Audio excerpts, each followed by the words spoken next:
जय हिंद दोस्तों। 2025 का एग्जाम खत्म हो चुका है, बोर्ड का फाइनल एग्जाम। अब 2026 के बोर्ड एग्जाम के लिए आप लोग हमारे यूट्यूब चैनल से जुड़ सकते हैं।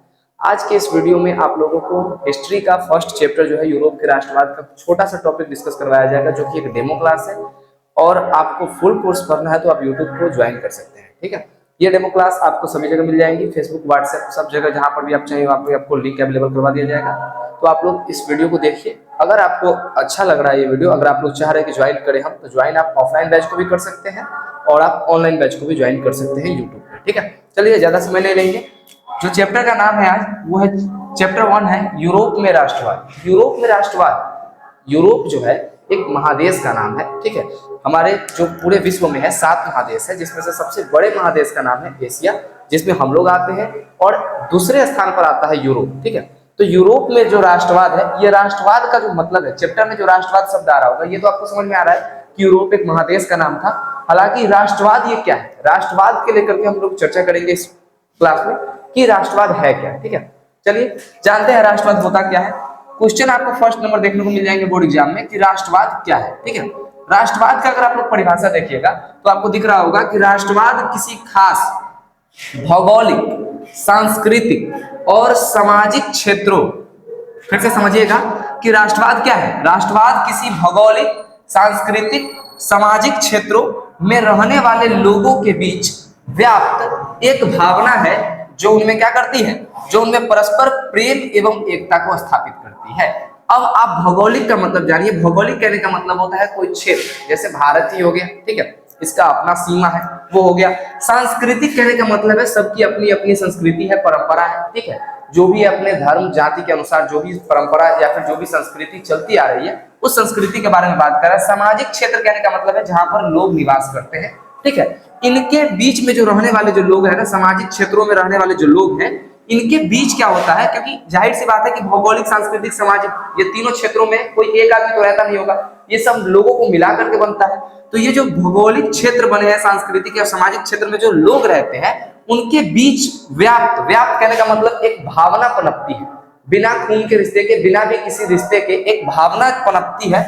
उस भावना को हम क्या नाम देते हैं, राष्ट्रवाद का नाम देते हैं। जो ये भावना करवाती क्या है उन लोगों के बीच, तो भावना जो है, ये जो भावना व्याप्त उनमें जो होती है, पनपती है, ये जो होता है वो वहां के रहने वाले लोगों के बीच में परस्पर प्रेम को, प्रेम कहने का मतलब है भाईचारे, ठीक है, एकता को स्थापित करती है। एकता कहने का मतलब है कि सभी लोग रह करते हैं। इसका अगर सीधा सिंपल सा अगर बात बताएं तो हमारा जो भारत देश है, इसके अपने भौगोलिक क्षेत्र है कि नहीं है। यहाँ पर अलग अलग संस्कृति के लोग रहते हैं, बहुत सारे संस्कृति के लोग रहते हैं यहाँ पे सामाजिक क्षेत्र में लोग रहते हैं बहुत सारे। लेकिन यहाँ पर जो लोग रहते हैं उनमें अगर आप देखोगे गौर से, तो अगर हम बोले कि हम बिहार से हैं, कोई अगर अगला आदमी यूपी से हो, चाहे दिल्ली से हो, चाहे मुंबई से हो, कहीं से भी, किसी भी देश के किसी भी राज्य से हो, तो हमारे और उनके बीच में क्या एक रिश्ता होगा जो बेगर कोई, आज तक हम लोग मिले नहीं कभी, लेकिन एक भारतीय का दूसरे भारतीय के प्रति क्या कर्तव्य है। एक भारतीय जो होता है वो दूसरे भारतीय को कहता है कि नहीं कहता है कि हम लोग भारत की धरती से हैं, इसलिए हम दोनों भाई हैं। तो ये जो डेवलप हुआ उनके बीच में जो भावना बनी, इसी भावना को राष्ट्रवाद कहते हैं। अब ये राष्ट्रवाद होता क्या है, तो राष्ट्रवाद जो होता है, अगर सीधा सरल से अगर हम आपको परिभाषा बताएं, तो जो राष्ट्रवाद है वो, राष्ट्रवाद का मतलब क्या होता है कि अपने देश के प्रति प्रेम की जो भावना होती है, उसी को हम क्या कहते हैं, राष्ट्रवाद कहते हैं। अपने देश के प्रति प्रेम की भावना या अपने देश के विकास की भावना रखने को हम क्या कहते हैं, राष्ट्रवाद कहते हैं। यही भावना क्या होती है, भौगोलिक क्षेत्रों में रहने वाले लोग हो गए, सांस्कृतिक क्षेत्रों में रहने वाले लोग हो गए, उनके बीच में क्या होती है, व्याप्त होती है, मतलब पनपती है। इसी भावना को हम लोग क्या कहते हैं, राष्ट्रवाद कहते हैं, ठीक है। जैसे एक भारतीय दूसरे भारतीय के प्रति जो क्या होता है, वो दिखाता है क्या कि नहीं हम दोनों भाई बहन। क्यों, क्योंकि भारत में, यहाँ पर अगर आप बात करें, भारत में अनेकों प्रकार के धर्म है, अनेकों जातियां हैं, लेकिन फिर भी हम लोग एक बात में एकजुट है। एकजुट कहने का मतलब जब भी बात देश की आती है तो हम सब क्या बोलते हैं, हिंदू, मुस्लिम, सिख, ईसाई, आपस में सब भाई भाई, ठीक है। ये जो है वो कहना है आप लोगों का। इसके पीछे रीजन क्या है, हिंदू, मुस्लिम, सिख, ईसाई, हम सब है आपस में भाई। इसके पीछे रीजन क्या है कि हम लोग सभी एक ही देश में रहते हैं। भले हम लोगों की अपनी अपनी मान्यताएं हैं, लोग अपने धर्म को मानते हैं, कोई लोग अपने धर्म को मानते हैं, और हमारे भारत के संविधान में डॉक्टर भीमराव अंबेडकर ने ये छूट दे करके भी रखा है कि आप अपनी जाति का प्रचार प्रसार, अपनी जो है क्या कर सकते हैं, अपनी धर्म का प्रचार प्रसार कर सकते हैं, ठीक है, इसमें आपको कोई दिक्कत नहीं है। आप भारत में रह रहे हैं, आप जिस धर्म के व्यक्ति हैं, आप उस धर्म से बिलोंग करिए, आप उसके अनुसार पूजा पाठ कीजिए, उससे कोई दिक्कत नहीं है। ठीक है, सभी धर्म को अपनी अपनी मान्यताएं मानने को क्या है, अधिकार प्राप्त है। तो ये सब है, लेकिन आखिर में हम सब मिल करके जो होता है, भारत की जब बात आती है तो सब आपस में मिल करके एक होकर के इसके जो समस्या होती है, इसकी जो कठिनाइयां होती है, उससे हम लोग निपटते हैं। लेकिन अभी हाल ही फिलहाल में कोरोना वायरस आया था कुछ साल पहले, उसमें भी लोग क्या जाति और धर्म देख रहे थे? नहीं देख रहे थे।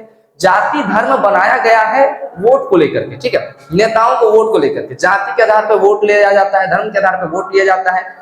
सिर्फ 1 महीना जो वोट का पीरियड पड़ता है, उस पीरियड के चक्कर में पूरे का पूरे साल बर्बाद कर दिया जाता है। ठीक है, तो राष्ट्रवाद की भावना का मतलब आप समझे, राष्ट्रवाद क्या होता है? राष्ट्रवाद का मतलब होता है भौगोलिक, सांस्कृतिक, सामाजिक क्षेत्र में रहने वाले जो लोग होते हैं, उनके बीच परस्पर एक भावना होती है, ठीक है, जो उनके देश की प्रति होती है और आपस में सबके बीच में क्या करती है, प्रेम और एकता स्थापित करती है। इसी को हम लोग राष्ट्रवाद बोलते हैं। तो ये राष्ट्रवाद का परिभाषा इसलिए समझाएं क्योंकि यूरोप में राष्ट्रवाद हम लोगों का पहला चैप्टर का नाम है और टॉपिक है राष्ट्रवाद इसमें। ठीक है, सेकेंड आपका टॉपिक इसमें आता है 1789 की जो फ्रांस की क्रांति थी।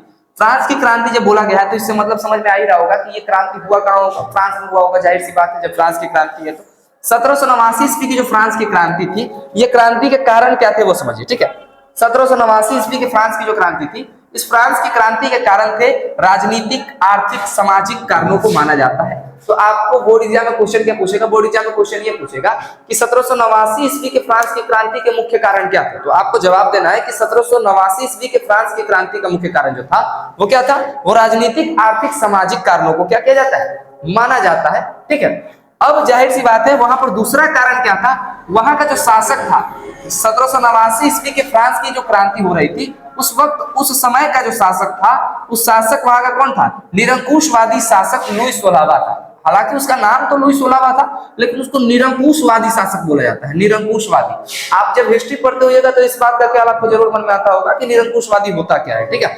निरंकुशवादी जगह जगह पे आप लोग पढ़े होगा कि निरंकुशवादी शासक था, निरंकुश शासन था वहां पर। इसका मतलब क्या होता है, कभी आपने जानने का प्रयास किया है?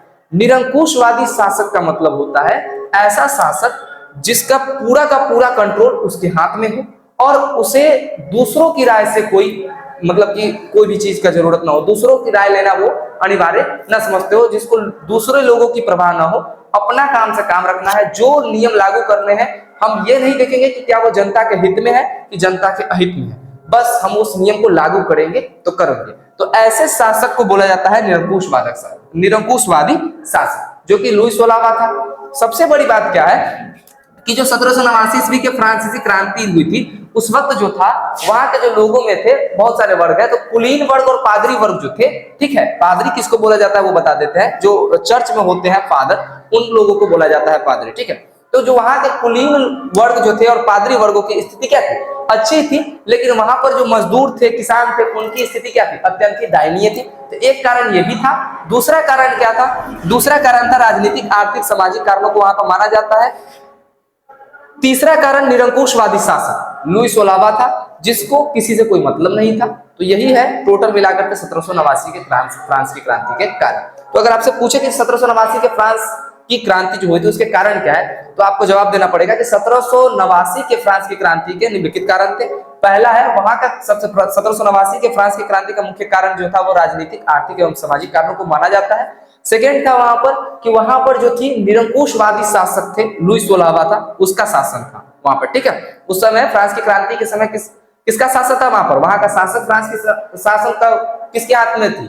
तो वो थी निरंकुशवादी शासक लुई 16वें के हाथ में थी। थर्ड हो गया कि वहां पे पादरी वर्ग जो था और कुलीन वर्ग, उसकी स्थिति बहुत ही अच्छी थी।